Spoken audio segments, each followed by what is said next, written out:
வளைகுடா போர் உடனே நடைபெற்ற ஈரான் உச்சபட்ச தலைவரின் படுகொலை, அதற்கடுத்து ஏற்பட்ட பெட்ரோல் விஷயத்தில் ஏற்பட்ட குழப்பங்கள், அப்புறம் ஈரான் கப்பல் மூழ்கடிக்கப்பட்டது. இது தொடர்பாக எந்த வாயையுமே திறக்காத மோடியை நினைக்கும் போது எனக்கு சந்தேகமாக தான் இருக்குது.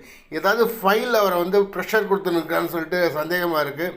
கொஞ்சம் சுருக்கமாக பார்க்கலாங்க. வளைகுடா போரின் ஆரம்பத்தில் ஈரான் உச்சபட்ச தலைவர் படுகொலை செய்யப்பட்டார் அல்லவா. அவர் இந்தியா ஈரானுக்கு நட்பு நாடு தான். அந்த தலைவரின் படுகொலையை இவங்க அனுதாபம் தெரிவிக்கவே 6 நாள் 8 நாள் ஆகிருக்கு.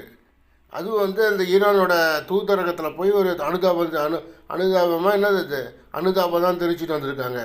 அடுத்தது பார்த்திங்கனாக்கா பெட்ரோல் விஷயத்தில் பெட்ரோல் இவர் ட்ரம்ப் நீங்கள் வாங்கிக்கலான்றாரு. இப்போ எங்கேருந்து வாங்கிக்கலாமா? ரஷ்யாவிலேருந்து வாங்கிக்கலான்றாராம்.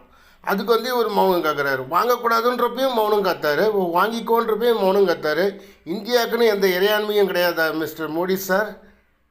அடுத்தது பார்த்திங்கன்னா ஈரான் கப்பல் மூழ்கடிக்கப்பட்ட விஷயத்தில் இந்தியாவுக்கு தொடர்பு இல்லை.